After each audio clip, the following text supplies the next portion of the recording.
Hello friend, नमस्कार। मैं doctor के डी श्रीवास्तव होम्योपैथी के चमत्कार में आप सभी का स्वागत करता हूं। मित्रों, बहुत सारे फ्रेंड्स हैं, बहुत सारे व्यूअर्स हैं जिन्होंने हमसे रिक्वेस्ट की कि डॉक्टर साहब कोई ऐसी वीडियो बनाइए जो व्यक्तिगत तौर पे particularly sexual dysfunction, loss of sexual power, erectile dysfunction,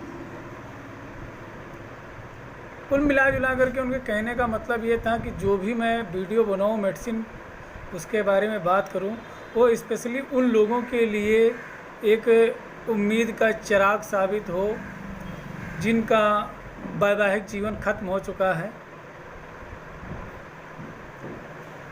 जिनका सेक्सुअल पावर खत्म हो चुका है। तो आइए मैं आपको पहले तो एक बात बताऊं कि जब तक आपके दिए गए सिम्टम्स हमारे मेडिसिनल सिम्टम्स से मैच नहीं करेंगे, तब तक आपके लिए कोई भी अच्छी होम्योपैथिक दवा साबित नहीं हो सकती है। दूसरी बात ये कि जो सबसे बड़ा दुर्भाग्य है वो ये है कि जब पेशेंट हर जगह से हार मान जाता है और उसे लगता है कि अब दुनिया में कोई ऐसी दवा नहीं बची हुई जिसे मैंने खाया नहीं है, तो कोई ना कोई उसे बताता है कि होम्योपैथिक दवा करके देखें, हो सकता है शायद आपको आराम हो जाए। तो यही सबसे बड़ी बात है, गलत बात होती है कि रिफर्ड बाई अदर फिजिशियन। जो पेशेंट डायरेक्टली आते हैं उनको बहुत जल्दी लाभ होता है, लेकिन जो रिफर्ड बाई अदर फिजिशियन होते हैं वो ढेर सारे मेडिसिन खा करके आते हैं, इसलिए उनके ऊपर दवा का असर स्लो होता है और ऐसे मरीजों को रेस्पॉन्स देर में मिलता है। ठीक होते हैं लेकिन रेस्पॉन्स देर में मिलता है। बट जो पेशेंट डायरेक्टली आते हैं, not referred by other physician, they must be cure with in 1 or 2 days dose of homeopathic medicine, और ही मस्ट बी क्योर और his disease must be cure with in 2 to 5 days, ऐसे मरीजों का। लेकिन जो referred by other physician ढेर सारी दवाइयाँ खा के आते हैं, वो जो है महीनों कह लीजिए लग जाते हैं उनके इलाज में, वो ठीक होने में।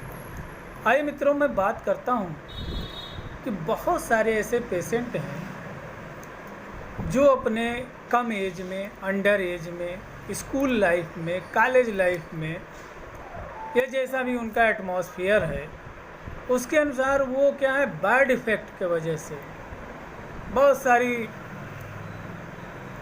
कुसंगत के वजह से, गलत लोगों के संगत के वजह से, गलत तरीके के एटमॉस्फेयर के वजह से वो उनकी जो शारीरिक ऊर्जा है वो छीड़ हो जाती है, और in sense of materia medical language कहें तो bad effect of bad habit. तो इसके वजह से क्या होता है, इम्पोटेंसी वहीं से डेवलपमेंट शुरू होती है। Bad effect of masturbation, bad effect of onanism, तो इसके वजह से प्रॉब्लम यहीं से जनरेट करती है। और कोई भी ऐसा पेशेंट है जो कि इस तरीके की कुसंगत में रहता है और लंबे समय तक इसका शिकार होता है, तो आगे चलकर सेक्सुअली कोल्डनेस प्रॉब्लम हो जाती है, अर्थात वह उनकी जो सेक्सुअल ऊर्जा है एकदम छीड़ हो जाती है, और शादी होने के बाद में उनके पास में जहाँ कोई बता देगा, जिस डॉक्टर के पास बता देगा वहाँ चले जाएंगे, इसके अलावा और कोई चारा नहीं है।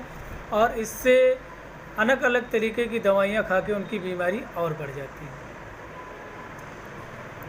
ड्यू टू प्रोस्टेट इनलार्जमेंट या हाइपरट्रॉफी के वजह से, प्रोस्टेट ग्रंथ की बढ़ जाने के वजह से भी सेक्सुअल पावर डिक्रीज कर जाता है, और बहुत सारे लोगों में इम्पोटेंसी जैसी जो है स्थिति जो है आ जाती है। तो ऐसे भी मरीज़ देखने को मिलते हैं। तीसरा जो सबसे ज़बरदस्त प्रॉब्लम होती है, इरेक्टाइल डिसफंक्शन। शरीर में कोई तनावपन ना होना, ऊर्जा छीड़ हो जाना।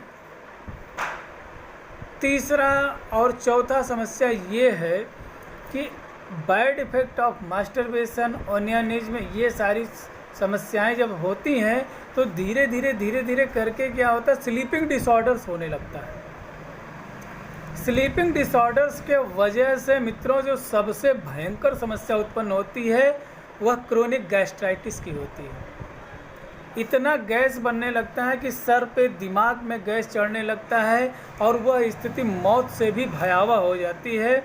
उंगलियों को दबाने पे गैस पास होना, माथे को दबाने से गैस पास होना, या यूँ कह लें कि बैड डाइजेशन,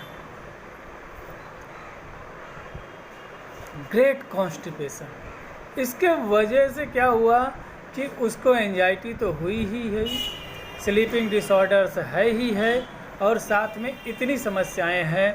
तो मित्रों, इतनी समस्याओं की सिर्फ और सिर्फ एक होम्योपैथिक मेडिसिन, दैट इज, मैं आपको बताऊं कि आप तो इतनी समस्याओं की सिर्फ और सिर्फ एक होम्योपैथिक मेडिसिन है। मित्रों, यह प्रैक्टिकल का विषय नहीं है, यह आत्मनिर्भर होने का विषय नहीं है, बल्कि ये विषय है परामर्श का। Great observation under a great practitioner. ये जो दवा है जो मैं आपको बताने जा रहा हूँ, must be taken under supervision only and only A registered homeopathic physician, not any other physician. जो दवा आपको बताऊंगा सिर्फ और सिर्फ आपको होम्योपैथिक फिजिशियन के परामर्श के अनुसार लेना है। इसके अलावा इस दवा के बारे में कोई भी टीका टिप्पणी कोई और फिजिशियन करने का अधिकार ही नहीं है। तो आप इस दवा का प्रयोग सिर्फ और सिर्फ रजिस्टर्ड होम्योपैथिक प्रैक्टिशनर के माध्यम से लें, और ये दवा मदर टिंचर से लेकर के पोटेंसी के रूप में आती है, और ये निर्धारण आपके रजिस्टर्ड होम्योपैथिक प्रैक्टिशनर करेंगे, या आप चाहें तो अपनी समस्या करके बताएं। मैं आपको दवा के पोटेंसी के बारे में बताऊंगा। ये दवा है साइडोनिया वल्गेरिस। अगर जो आपको कितनी भी पुरानी से पुरानी सेक्सुअल प्रॉब्लम है, गैस्ट्रिक कंप्लेंट्स है, या सेक्सुअल से संबंधित कोई भी प्रॉब्लम है, जहाँ तक आपका दिमाग जाता है वहाँ तक की समस्याओं को दूर करने में साइडोनिया वल्गेरिस सक्षम है। इन्हीं बातों के साथ अपनी वाणी को विराम देते हैं। मित्रों, यदि आपको मेरा वीडियो उपयोगी लगता है तो आप मेरे चैनल को सब्सक्राइब करें, कमेंट बॉक्स में अपनी समस्या को लिखकर बताएं। मैं अवश्य ही जो है आपका जवाब देने की कोशिश करूंगा। हमारा वीडियो बहुत अगर जो उपयोगी लगता है तो इसको व्हाट्सएप, फेसबुक, अन्य ग्रुप में जो है इसको शेयर करें। जय हिंद, जय भारत, जय होम्योपैथी।